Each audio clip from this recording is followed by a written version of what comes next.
Atos, capítulo 1, a partir do verso 12. Diz assim o texto da palavra do Senhor. Então os apóstolos voltaram do Monte das Oliveiras para Jerusalém. A distância até a cidade é de cerca de 1 quilômetro.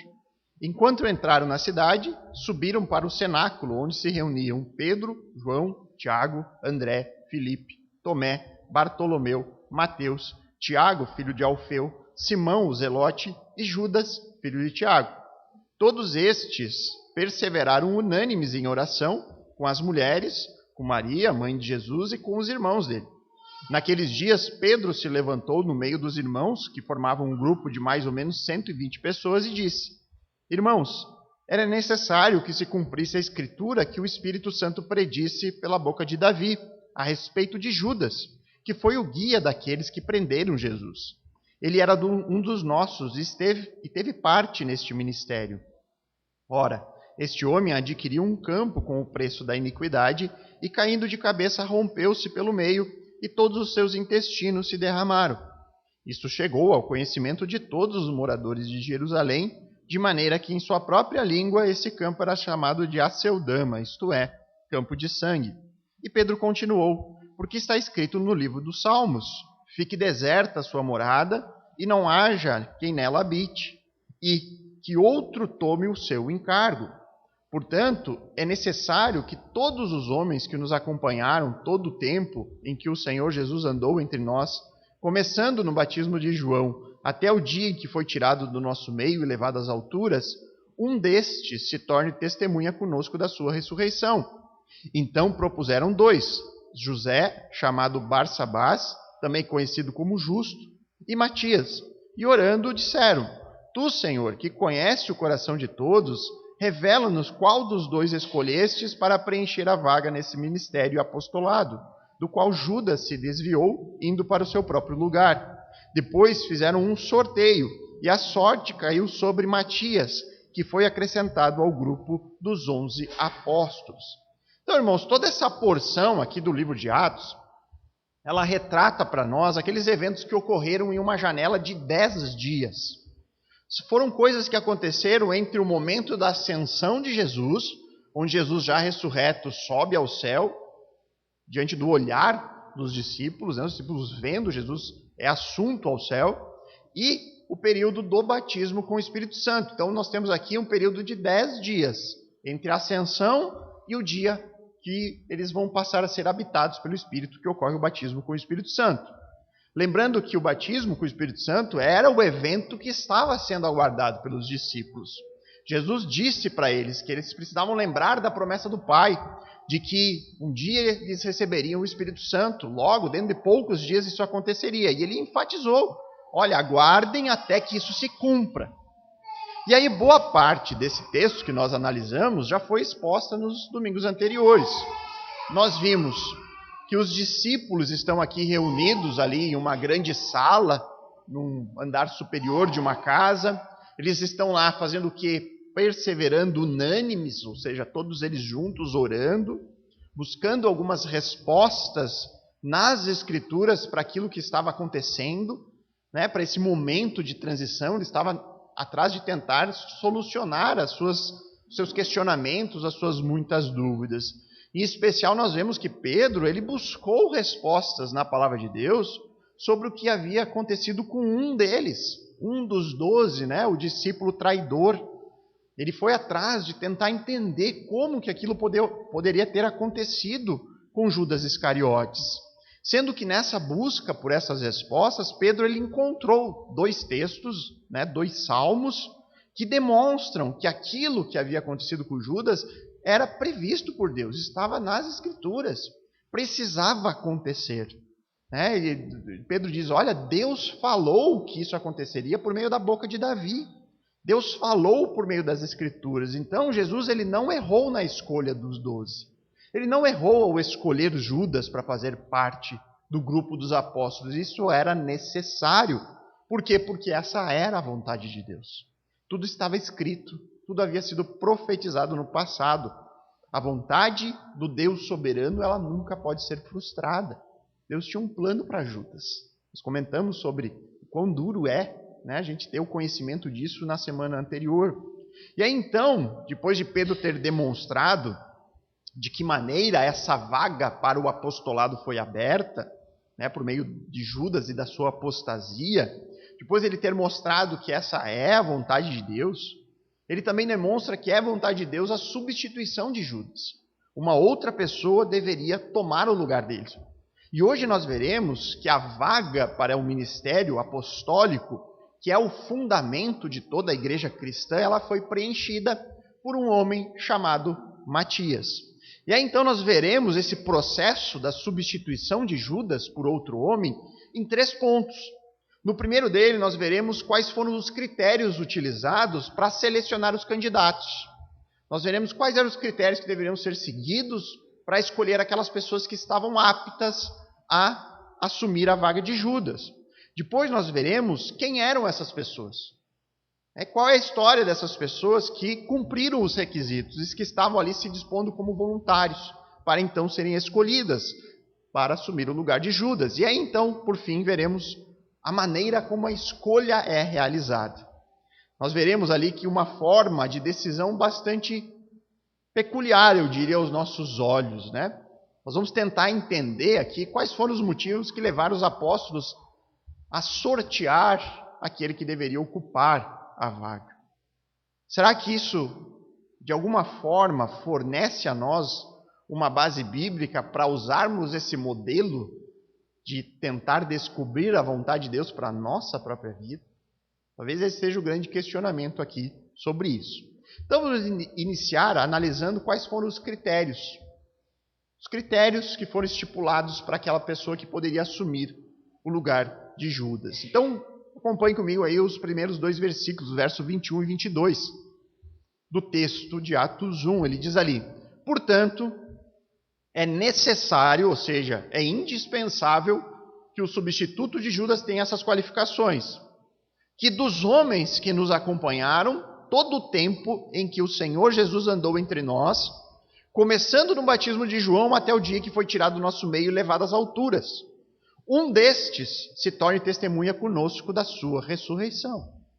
Então, depois de Pedro ter vasculhado lá as Escrituras em busca de respostas, depois de ele ter encontrado nas Escrituras que aquilo que aconteceu com Judas Iscariotes havia sido profetizado anteriormente, ou seja, era da vontade de Deus, de que a substituição de Judas por outro também era da vontade de Deus, Pedro agora ele estabelece alguns critérios para que alguém seja candidato a essa vaga.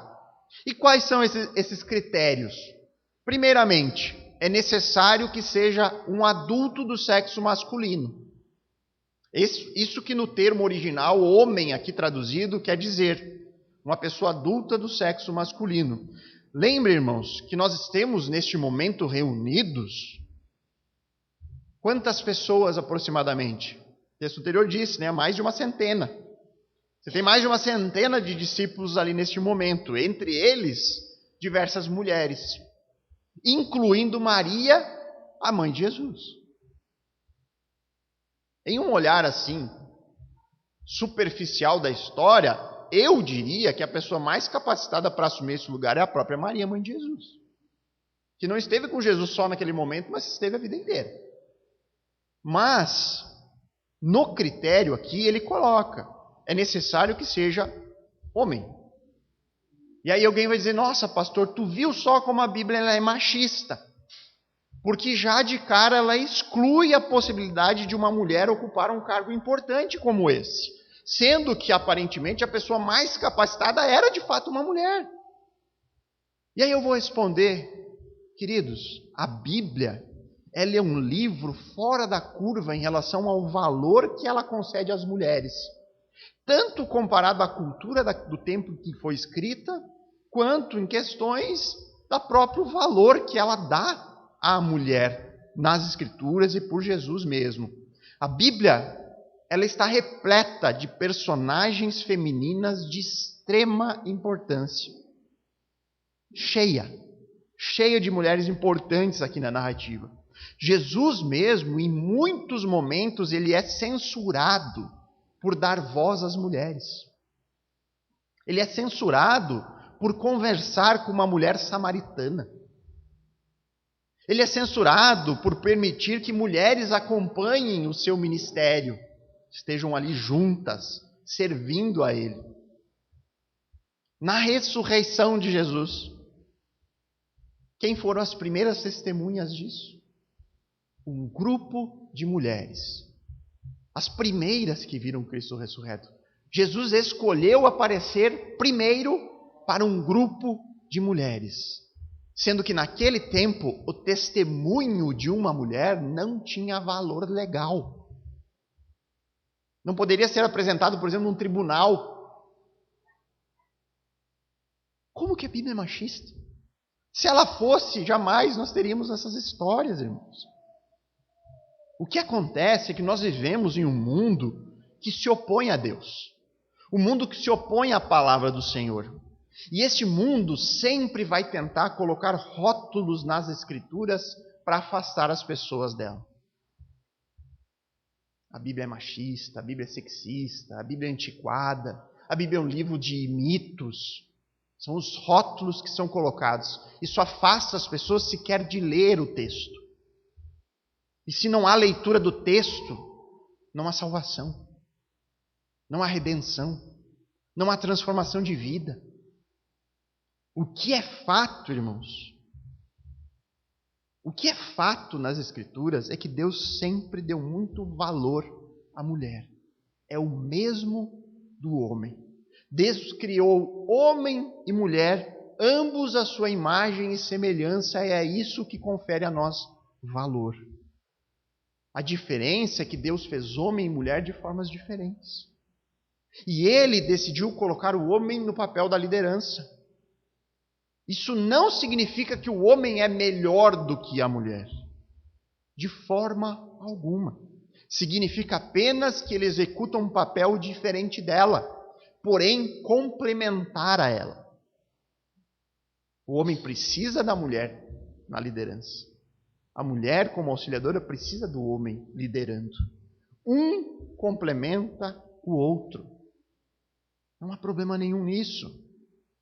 E quando a gente olha para o ministério apostólico, ele possui um papel de liderança na igreja que estava para nascer.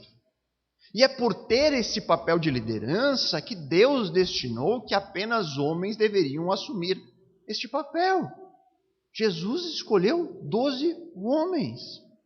E os apóstolos aqui, Pedro, está seguindo as orientações do próprio Senhor. Essa escolha para exercer um papel fundamental de liderança naquele momento deveria ser ocupada por alguém que Deus criou para esse papel, a figura masculina. Mais uma vez, irmãos, não tem nada a ver com valor, com diminuir o outro, e sim entender que Deus fez pessoas diferentes, fez homem e mulher diferentes, desde biologicamente, fisicamente. E Deus instituiu papéis para ambos, que quando são cumpridos de acordo com a vontade de Deus, formam uma aliança perfeita.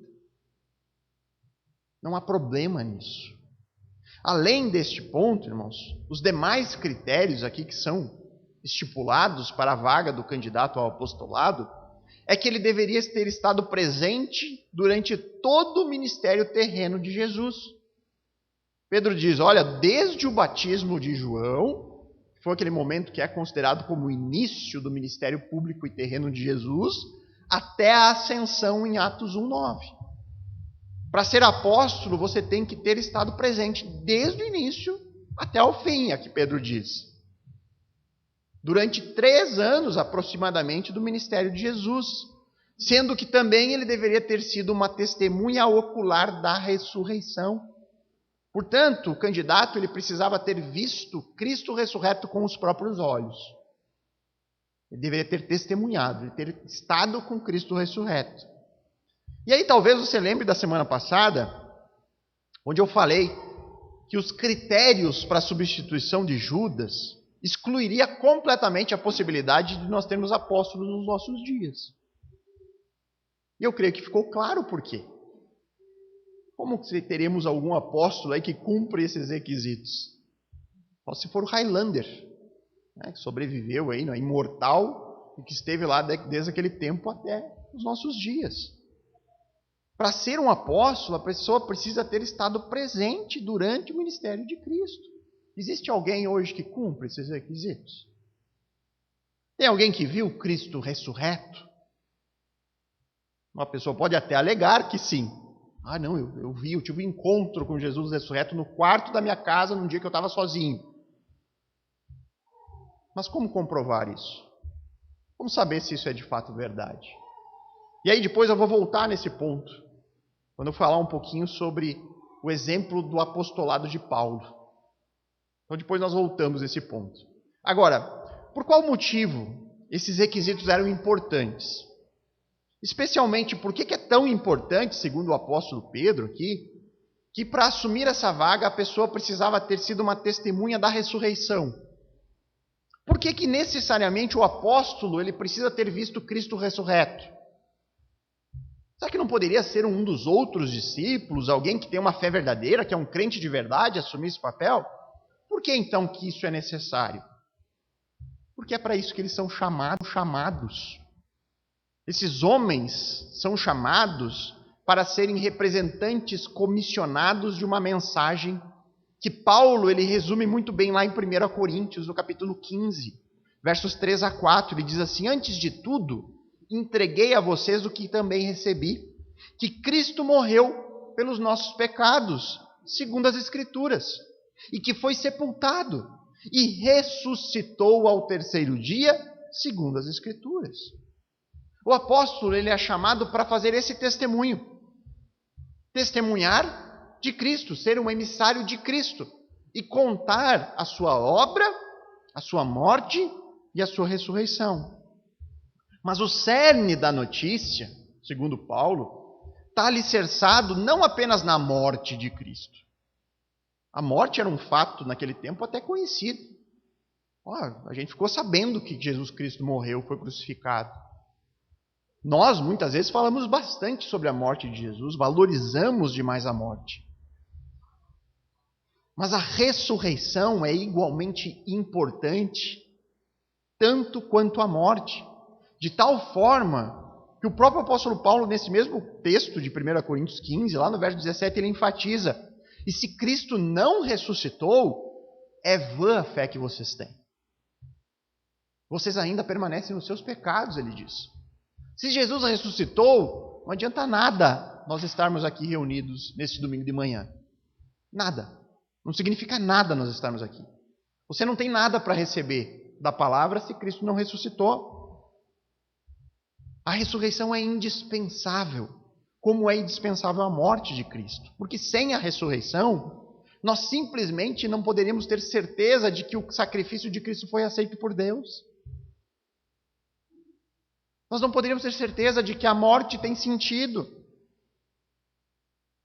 E aí então, como que esses primeiros emissários dessa boa notícia, de que o Cordeiro de Deus que tira o pecado do mundo foi imolado, como que esses emissários que lançariam os alicerces, que diriam: olha, Cristo ressuscitou, a morte do Messias não foi a sua derrota, foi a vitória.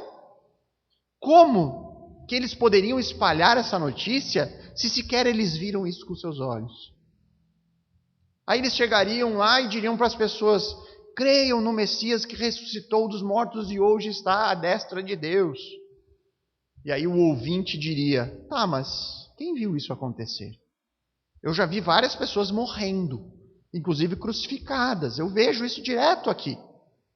Mas eu nunca vi nada parecido com alguém ressuscitando. Onde estão as testemunhas disso?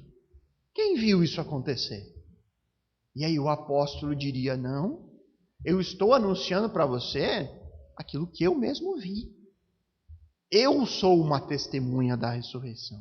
Eu vi com os meus próprios olhos, eu estive com Jesus ressurreto. E é exatamente esse testemunho que nós temos em mãos hoje. São pessoas que viram, são testemunhas oculares sobre a vida e a obra de Jesus. Pessoas que contaram aquilo que elas viveram, que testemunharam, que viram. E eu creio que isso é sempre muito bom de ser ressaltado, irmãos. É muito importante. Lembrar que Lucas, aqui o autor desse livro, ele está escrevendo, tudo isso que nós estamos lendo aqui, ele está escrevendo para uma pessoa. Ele está escrevendo para um homem chamado Teófilo. Ele está escrevendo um relato que ele, como historiador, colheu dessas pessoas que viram, e ele está mandando para uma pessoa que vai ler e vai verificar o texto depois. E Lucas está contando fatos. Lucas está citando nomes de pessoas. Ele está citando lugares onde os fatos aconteceram. E essas coisas são simplesmente e facilmente verificáveis. Qualquer pessoa que pegasse uma cópia de Atos naquele primeiro século, o próprio Teófilo, ele poderia ir atrás das pessoas e dos lugares para saber se aquilo aconteceu mesmo. Bastava eles fazer algumas poucas perguntas para pessoas que foram citadas no texto. E logo eles saberiam se aquilo era verdade ou não passava de uma invenção da cabeça do autor. É difícil você citar pessoas e lugares e não ser desmascarado se não for uma mentira. Porque você vai sempre encontrar as testemunhas, vai poder verificar a história. O fato, irmãos, é que o livro que vocês hoje abriram aqui, ele não foi rechaçado pelos seus leitores originais. Muito pelo contrário. Imagina Teófilo quando recebeu. Mas eu conheço aqui essas pessoas. E eles nunca me falaram nada sobre isso. Eu conheço esses lugares e nem bate com nada do que eu conheço sobre lá. Teófilo teria pego queimado no fogo, deixado uma gaveta. Mas não, irmãos, fizeram milhares de cópias. Copiaram o livro fielmente e espalharam o livro para muitas pessoas naquele mesmo período do tempo. E aí você tem que pensar por que alguém se empenharia em preservar um relato que hoje nós temos em mãos. Por que alguém iria preservar algo que era mentiroso, que era cheio de falhas? Para mim, isso é uma prova gigantesca da confiabilidade do registro que nós temos em mãos. Quais motivos, eu peço a você, por qual motivo você teria para não acreditar no que está escrito no livro? Qual motivo você teria para não crer? Por que muitas vezes nós cremos, por exemplo, em várias histórias, por exemplo, a do cavalo de Troia, escrita por Homero, lá no livro, na obra Ilíada, cerca de 700 anos antes de Cristo. Nós não questionamos a história, mas muitas pessoas questionam a história de Cristo, questionam a história de Atos. Por quê? Eu digo por quê, irmãos.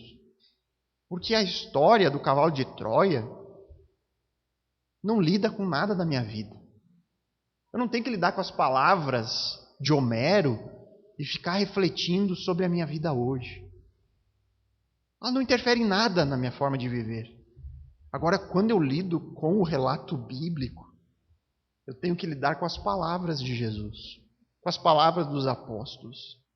E essas palavras falam da minha vida.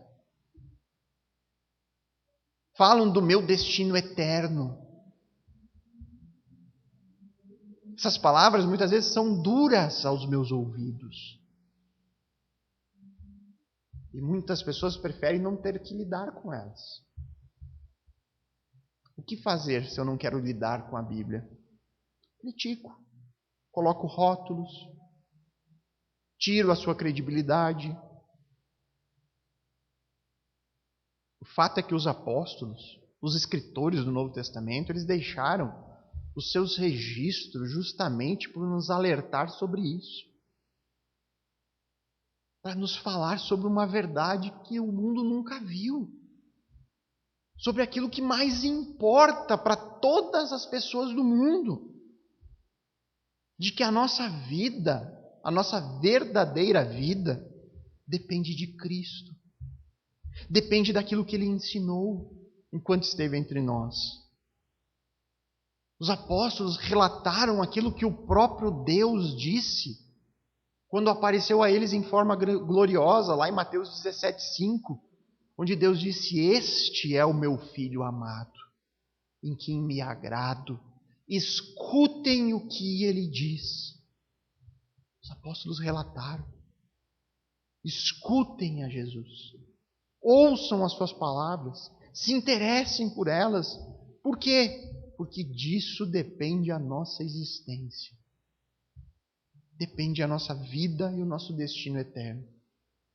Então, tendo analisado aqui os critérios, irmãos, de acordo com eles, apenas 2 homens foram selecionados de um grupo maior de discípulos.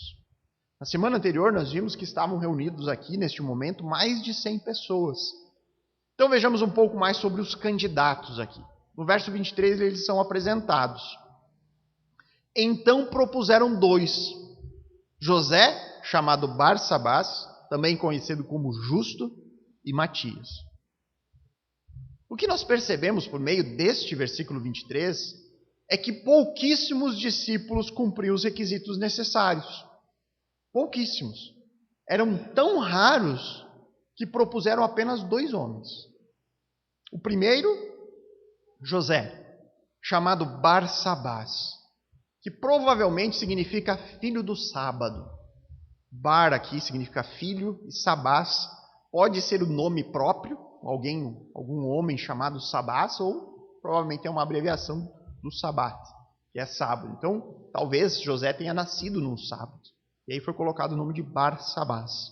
Mas ele também possuía um nome latino. Era conhecido como Justus. E nada mais nós sabemos sobre esse primeiro candidato. Existe apenas uma lenda na tradição que diz que Barsabás, em certa ocasião, tomou veneno e ele não morreu, nada aconteceu com ele. Existe esse relato na história da igreja sobre José, esse chamado Barsabás. O segundo candidato, ele é Matias, que é uma forma abreviada do nome Matatias, que era um nome bem comum na cultura judaica daquele tempo.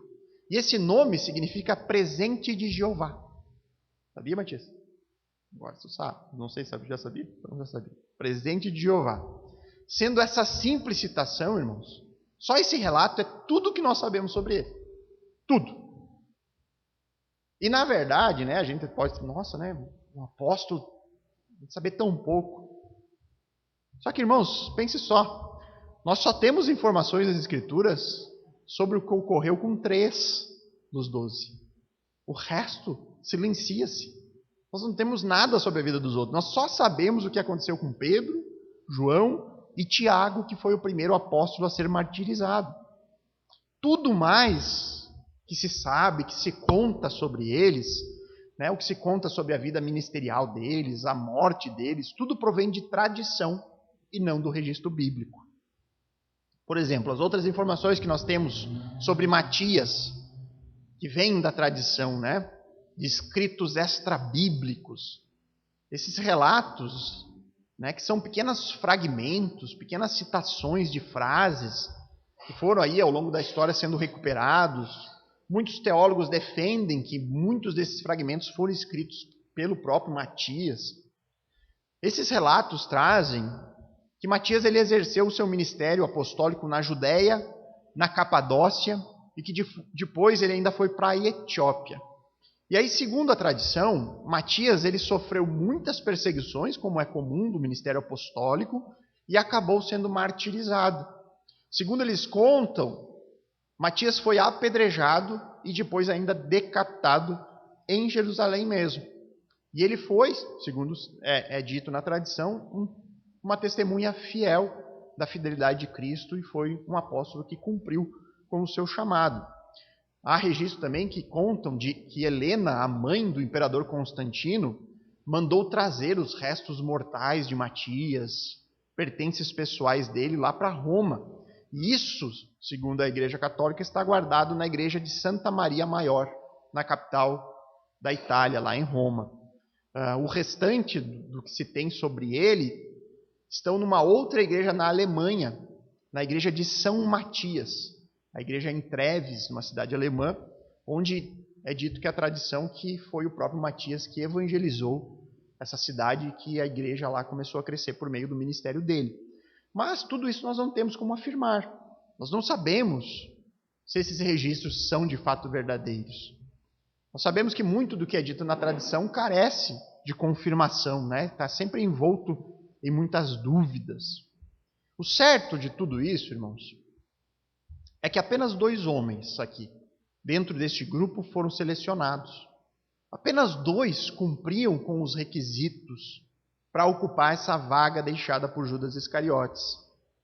E aí, diante disso, irmãos, talvez você tenha se dado conta ou talvez não, né? Não sei.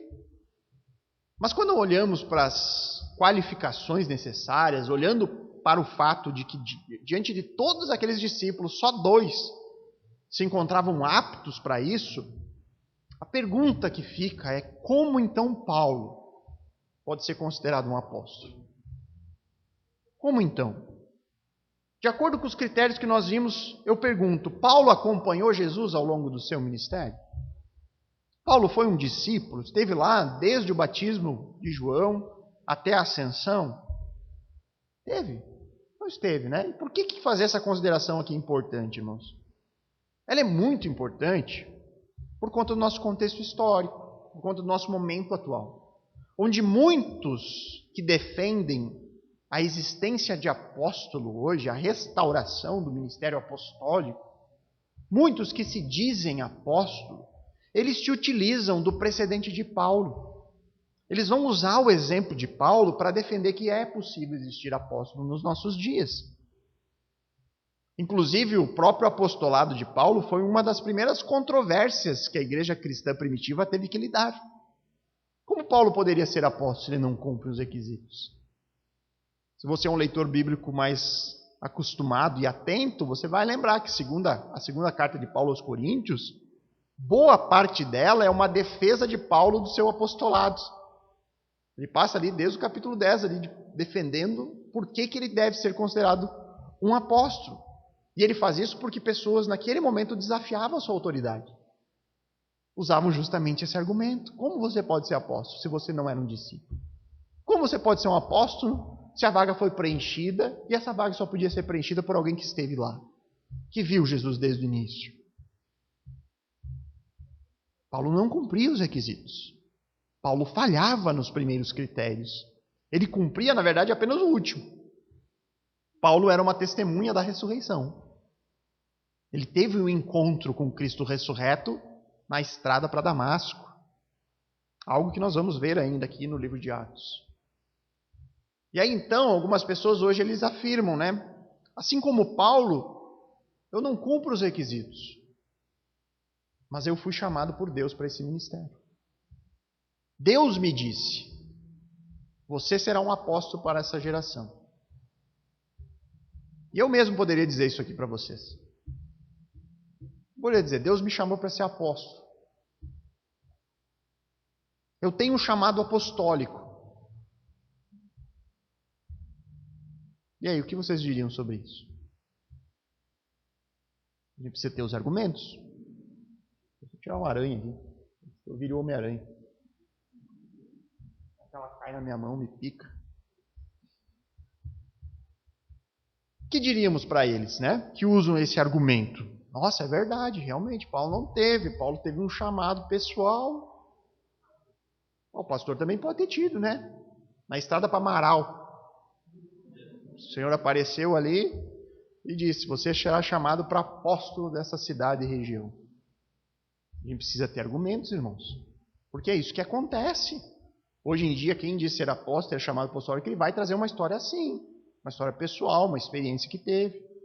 Agora, qual a diferença fundamental de Paulo para qualquer pessoa que afirme ter recebido um chamado pessoal para o cargo de apóstolo? A diferença, irmãos, é que hoje não existe ninguém com autoridade suficiente para confirmar o meu chamado. No tempo de Paulo tinha. Lembram na semana passada a diferença do apóstolo para o discípulo? O apóstolo é um emissário autorizado pelo rei. Jesus comissionou os apóstolos para serem o seu representante oficial, deu a sua autoridade para eles. Era como uma extensão do próprio Senhor. E aí então os apóstolos confirmaram o ministério de Paulo. Os apóstolos disseram, ele é chamado para ser apóstolo. Só que hoje não há mais nenhum apóstolo para confirmar o chamado de ninguém. Existe uma diferença clara entre a autoridade que hoje a igreja tem em relação à autoridade dos apóstolos originais. Isso, inclusive, irmãos, é amplamente escrito pelos pais apostólicos, que entendiam muito bem a diferença do ministério apostólico e o ministério que cabia a eles naquele momento da história. Depois que os apóstolos morreram, a igreja ainda tem autoridade. Por quê? Porque ela tem ali professores, pregadores, pastores, evangelistas, mas não há mais apóstolos. Não há mais esses representantes comissionados diretamente por Cristo. Se houvesse, nós não teríamos controvérsias teológicas. Eles resolveriam todas as questões para nós, seria maravilhoso. Pastor, qual posição é a certa? Apóstolo aí, qual a posição certa sobre a questão da escatologia, salvação, tudo? Eles resolveriam. A questão é que os fundamentos já foram lançados. Os apóstolos lançaram os fundamentos. Agora, tudo é construído em cima deste fundamento. Nós não temos mais ninguém com autoridade suficiente para confirmar isso. Portanto, irmãos, para que não haja confusão, para que não haja pessoas exercendo uma autoridade que a própria Bíblia não dá a elas. Já falei várias vezes, a nossa diferença aqui, irmãos, é maturidade, não espiritualidade. A nossa diferença são os dons que Deus cada um deu para cada um de nós, um chamado especial para cada um, onde nós servimos uns aos outros, edificando-nos mutuamente. Mas não há ninguém mais com esse tipo de autoridade papal, onde fala é lei, fala... Não, nós temos um outro guia. Nós temos neste momento a palavra. E é isso que nós precisamos. Então, esclarecido mais este ponto, vamos seguir no texto agora e nós vamos ver agora a decisão, né, que eles fazem, a maneira como eles fazem a escolha de qual dos dois, José ou Matias, qual dos dois vai ocupar a vaga de apóstolo deixada por Judas. Então vamos analisar agora a escolha ali nos versos 24 a 26. O texto diz: E orando, disseram: Tu, Senhor, que conheces o coração de todos, revela-nos qual dos dois escolheste para preencher a vaga nesse ministério apostolado, do qual Judas se desviou indo para o seu próprio lugar. Depois fizeram um sorteio, e a sorte caiu sobre Matias, que foi acrescentado ao grupo dos 11 apóstolos. Percebam que esses versículos aqui nos mostram sobre a escolha de Matias. O apóstolo Pedro ele estabeleceu os critérios. Com base nos critérios, eles vão e selecionam 2 homens que naquele momento preenchiam os requisitos mínimos. Porém, havia aqui o entendimento de que essa escolha não deveria ser feita por eles. E disso nós podemos tirar mais um critério para o ministério apostólico. Havia o entendimento de que era necessário um comissionamento direto de Deus. E é por isso que os apóstolos se abstêm de decidir. Eles não são eles que escolhem qual dos dois vai ser. Eles têm que deixar isso para Deus. Deus é quem vai escolher o substituto. Nós selecionamos os que têm os critérios, agora Deus é que escolha. A questão aqui é como que eles buscaram essa confirmação de Deus, né? Como que eles conseguiram essa confirmação se Cristo já não estava mais entre eles, né? O texto diz que eles oraram. Eles oraram, colocaram a situação diante de Deus ali. Tu, Senhor, que conhece o coração de todos. E aqui, irmão, só um parentezinho, tá? Não vou abordar, até fiquei pensando em abordar essa parte do versículo. Me dá muito temor sempre que eu leio isso. O nosso Deus, ele conhece o coração de todos. Eu tenho temor, assim, eu fico com medo de saber que Deus conhece o meu coração. E quando eu olho para o meu coração, eu vejo tanta coisa ruim. E aí eu sei que Deus sabe de tudo isso. Eu não consigo esconder dele essas coisas. Isso aqui deveria nos dar muito temor, irmãos. Nós temos um Deus que conhece o nosso coração, ou seja, ele conhece aquilo mais íntimo. os nossos desejos mais escondidos, as nossas vontades mais ocultas, Deus conhece. E eles entregam isso. Deus conhecia o coração dos dois. E eles pedem: Deus, revela-nos qual dos dois escolhestes. Qual desses dois você escolheu para preencher a vaga? E aí então eles fizeram um sorteio. Sorteio, irmãos, foi o meio pelo qual eles encontraram naquele momento para conseguir essa confirmação de uma escolha que deveria vir da parte de Deus e não deles mesmos. E aí, sobre essa escolha, muito se tem dito ao longo dos anos. Muitos comentários são tecidos acerca disso. Alguns sugerem aqui, irmãos, que os apóstolos eles se precipitaram. Eles quiseram substituir logo. Vamos acelerar isso aí. Judas saiu, nós precisamos do 12º. Porque Jesus disse que vai vir e nós vamos sentar em 12 tronos. Como é que um trono vai ficar vazio? Esse trono tem que estar ocupado. E aí nessa ânsia, ansiosos ali por ter uma vaga preenchida, eles erraram. Erraram ao não esperar que Deus mesmo escolhesse. E Deus então escolheu mais à frente Paulo. E aí muitas pessoas até desqualificam Matias como apóstolo. Diz: olha, esse foi um apóstolo que eles escolheram, mas o apóstolo de Deus era Paulo. Outros ainda vão dizer que a forma que eles usam aqui para escolher Matias, por meio de sorteio, é uma clara demonstração do estado espiritual dessas pessoas antes do derramar do Espírito Santo sobre eles. Eles vão dizer: olha, percebam pela forma que eles fazem a escolha o quão imaturos eles eram. O quão imaturos eles estavam neste momento. Eles não tinham condições de tomar uma única decisão de maneira sábia. E aí, irmãos, tem algo que nós temos que realmente considerar aqui.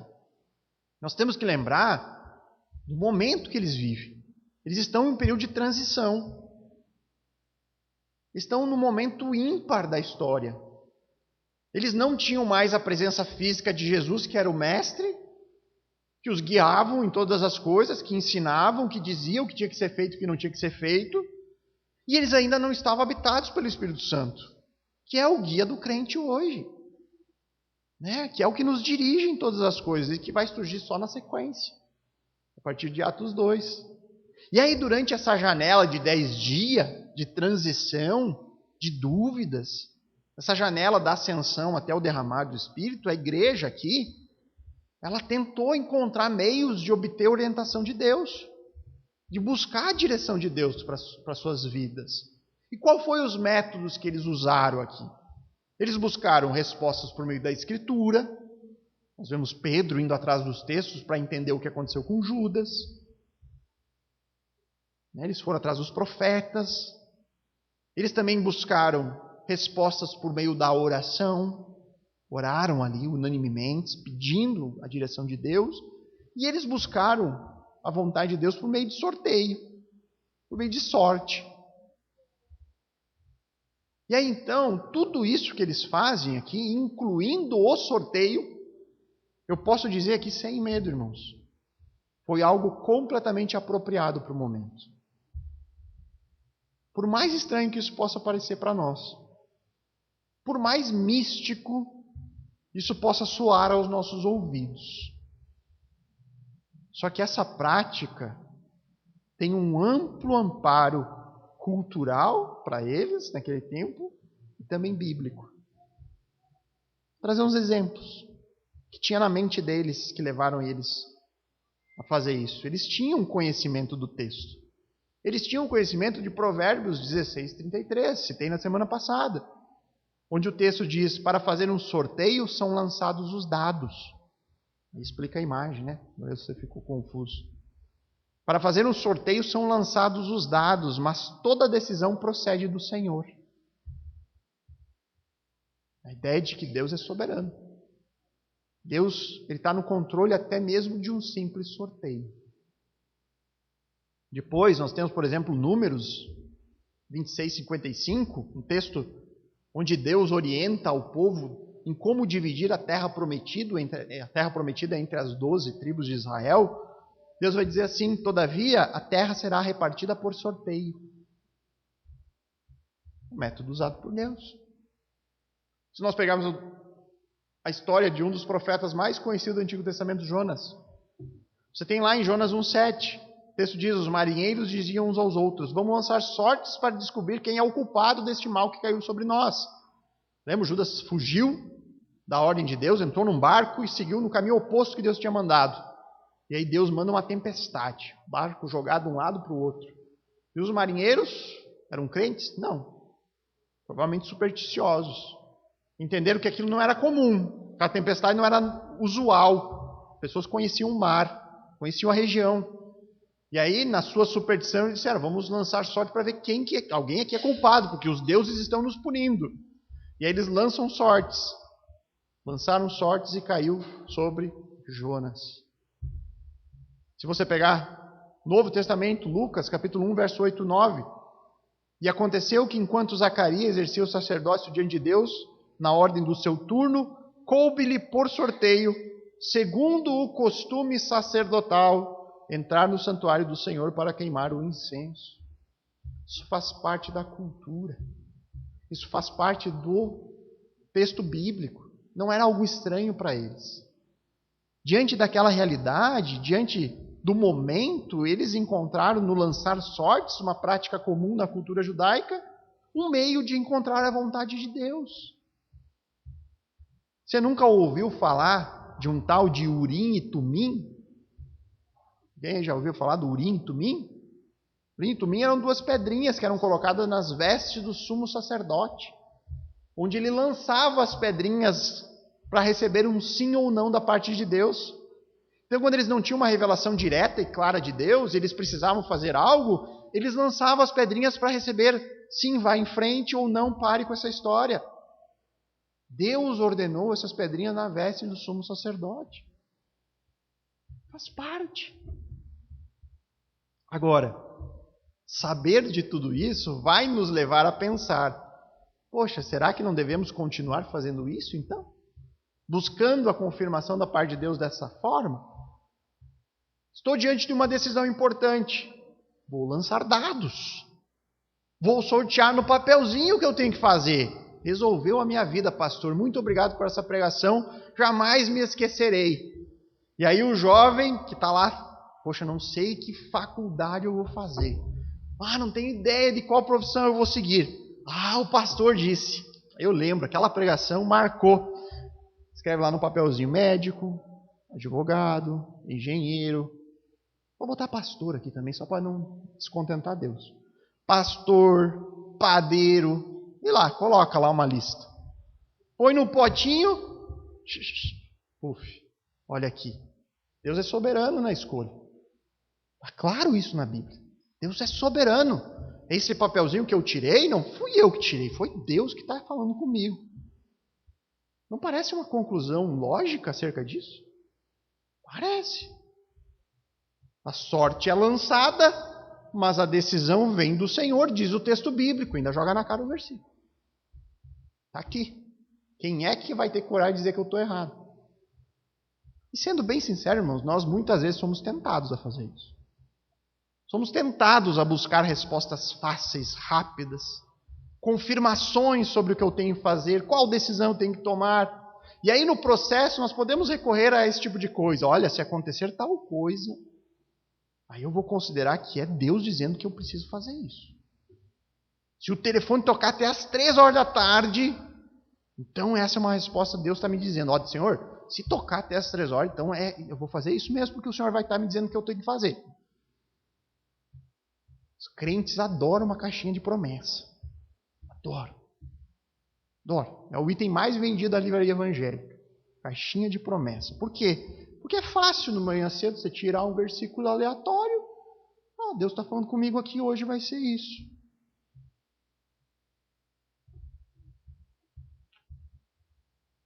O que tens para fazer, faça depressa. Diz o versículo. Né? E aí vamos fazer logo o que Deus está mandando. Só que é para Judas, né? Trair ele. Mas será que isso realmente é lícito a nós, irmãos?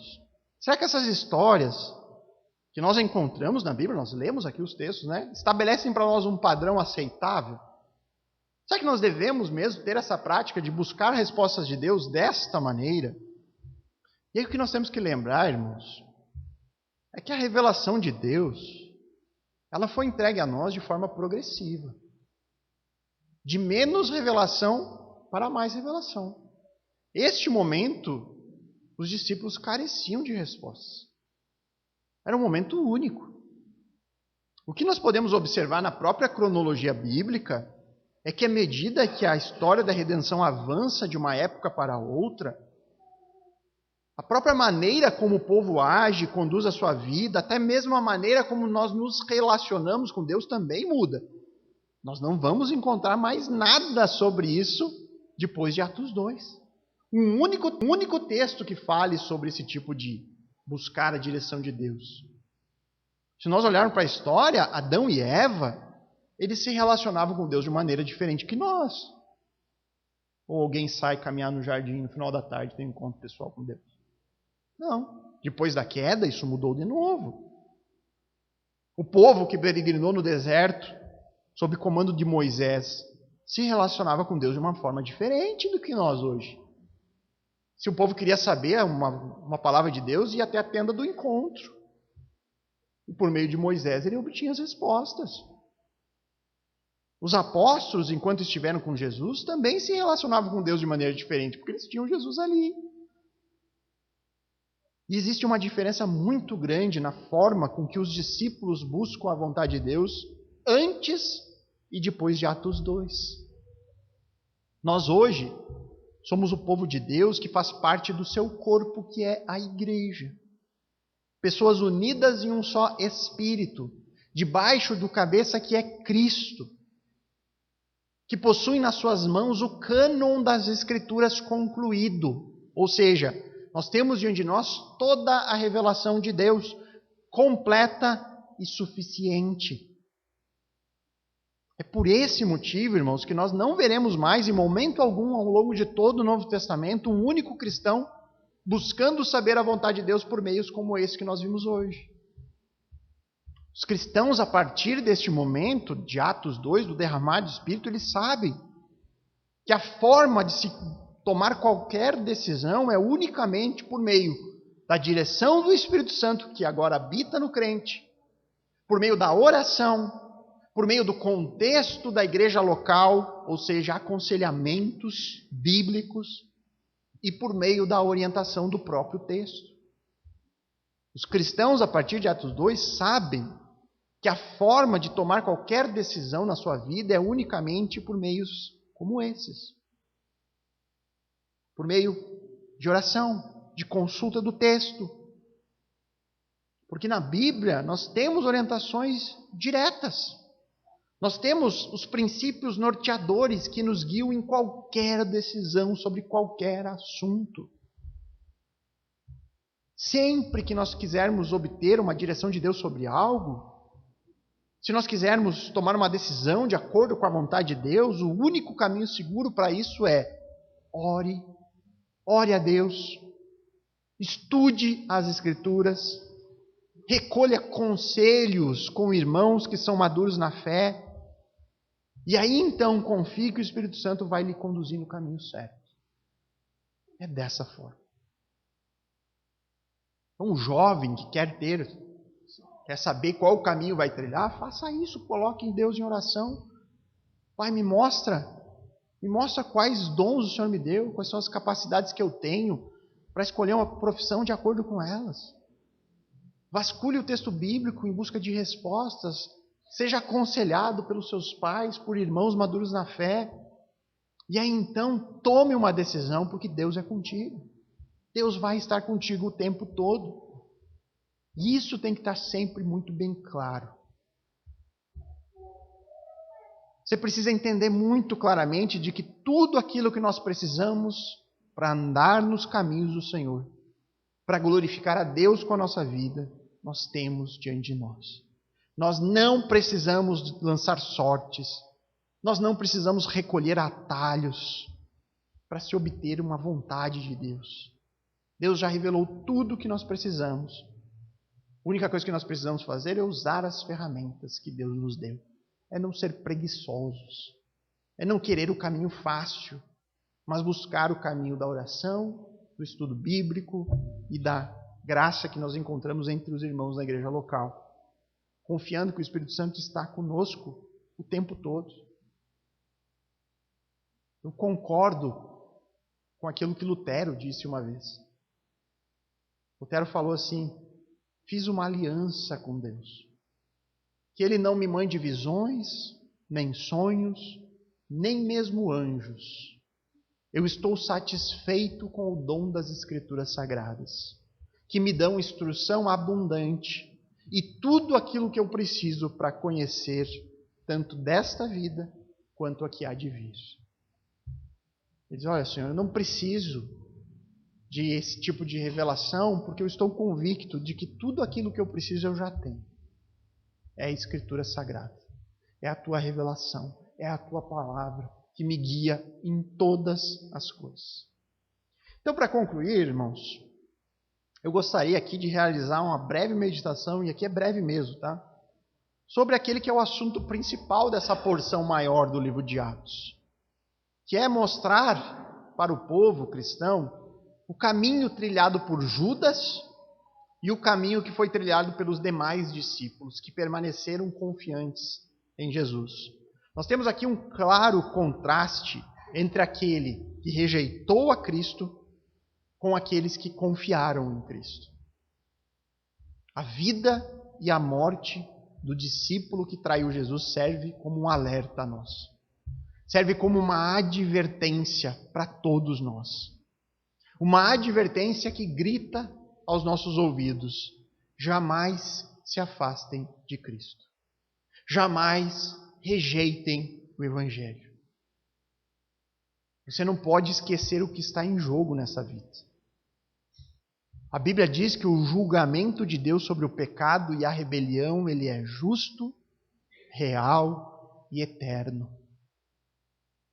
O julgamento de Deus sobre os nossos pecados é justo, real e eterno. E a Bíblia diz que a única forma de escaparmos desse julgamento justo, real e eterno é através do Evangelho, das boas notícias de salvação que há em Cristo. Paulo ele fala com uma linguagem explícita. Lá em 2 Tessalonicenses capítulo 1, versos 7 a 10, ele diz assim: Deus, ele está falando aqui para uma igreja que sofria grandes perseguições, grandes sofrimentos, ele diz assim: Deus concederá descanso a vocês, que são afligidos, e também a nós, na revelação do Senhor Jesus. Quando Ele vier do céu, virá com os anjos poderosos em chama de fogo, trazendo juízo sobre os que não conhecem a Deus e sobre os que se recusam a obedecer às boas novas de nosso Senhor Jesus.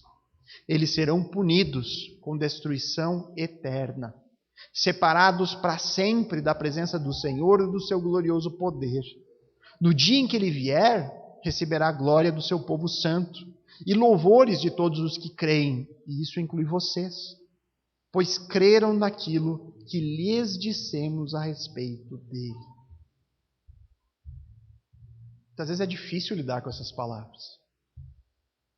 Palavras que dizem que Cristo voltará não para trazer uma bandeira branca a todos os povos, não para trazer salvação para todos, mas que haverá dois grupos de pessoas nesse dia. Aqueles que receberão juízo porque se recusaram a crer, porque não quiseram obedecer, ouvir as palavras dos apóstolos. E aqueles que desfrutarão da glória, porque creram naquilo que foi dito pelos apóstolos. Paulo diz: vocês creram naquilo que nós, os apóstolos, dissemos a respeito de Cristo. Dois grupos, irmãos. Os que creem e os que não creem. E aqui eu tenho que levá-los a pensar seriamente por isso. Porque o exemplo de Judas, ele é assustador. O exemplo de Judas é de alguém que esteve lá, que ouviu Cristo, que viu Cristo com seus próprios olhos e mesmo assim se recusou a obedecer. Rejeitou a Cristo. Nós não podemos seguir esse exemplo, irmãos. A fé cristã, ela não se baseia em boatos. Ela não se baseia em rumores. Ela se baseia em fatos históricos. Ela se baseia naquilo que pessoas testemunharam, que viram, que ouviram.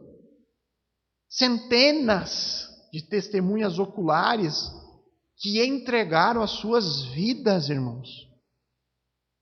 Eles preferiram morrer para conseguir levar essa mensagem adiante. Eles abriram mão da sua existência. Se o relato bíblico, se o relato da tradição sobre Matias foi verdadeiro, ele preferiu ser apedrejado e decapitado do que se calar sobre as verdades que ele conhecia. Por que alguém morreria por isso, irmãos? Porque eles sabiam que essa era a única mensagem capaz de salvar a humanidade. Deram a sua vida para preservar o livro que você tem hoje em mãos. O que você tem feito com esse livro? O que você tem feito com esse livro que é coberto de sangue? E aqui eu não falo só da parte ruim da história, mas há também a parte boa, porque é o sangue de Cristo que pode lhe salvar. Mas pessoas deram a sua vida por isso. E naquele dia, no dia em que Cristo vier, e aí não vai mais ter ateu no mundo. Não vai mais ter. Nesse dia, as pessoas serão separadas. Os que creram, os que não creram. Os que confiaram nas palavras do livro e os que rejeitaram o livro. E aí, meu apelo e oração é: não seja como Judas. Porque hoje, irmãos, todos aqui se tornaram participantes do ministério. Ou seja, todos aqui ouviram claramente a mensagem de salvação que vem por meio do Messias, do Cordeiro de Deus que tira o pecado do mundo. Todos nós aqui ouvimos. Todos nós sabemos que o caminho para sermos salvos é Cristo, o que Ele fez por nós. Mas se nós rejeitarmos essa mensagem, se nós preferirmos continuar desfrutando dos prazeres do mundo e fechar, tapar os nossos ouvidos para a verdade, naquele dia nós estaremos do lado de Judas Iscariotes. Que não seja assim entre nós, irmãos. Que a gente não seja entre aqueles que, ao invés de olhar para as promessas futuras, valorizam mais o tempo presente. Não, mas eu quero ser feliz. Eu não quero ninguém dizendo o que eu tenho para fazer da minha vida. Eu quero desfrutar dos prazeres deste mundo. Não pague o preço, irmão. Não pague para ver. Não pague para ver. Creia enquanto é tempo. Busque o Senhor enquanto Ele ainda pode ser achado. Se inspire nos apóstolos que seguiram a Cristo, que permaneceram perseverantes e que deram a sua vida por essa mensagem. É graças a Ele que nós estamos aqui hoje. Devemos olhar para o exemplo de Judas e ter temor. Senhor, me ajuda até o fim, para que eu nunca caia do caminho do Senhor. Para que eu nunca saia do caminho estreito. Eu olho para o meu coração e vejo tentações. Eu olho para o meu coração e vejo que eu sou atraído por muitas coisas neste mundo, mas me ajuda, Senhor. Derrama o Teu Espírito Santo sobre mim e me faz ser perseverante até o fim, porque disso depende a minha vida, disso depende a minha alma, disso depende a minha eternidade. Que cada um de nós tome a sua decisão, né, irmãos? Vamos orar ao Senhor.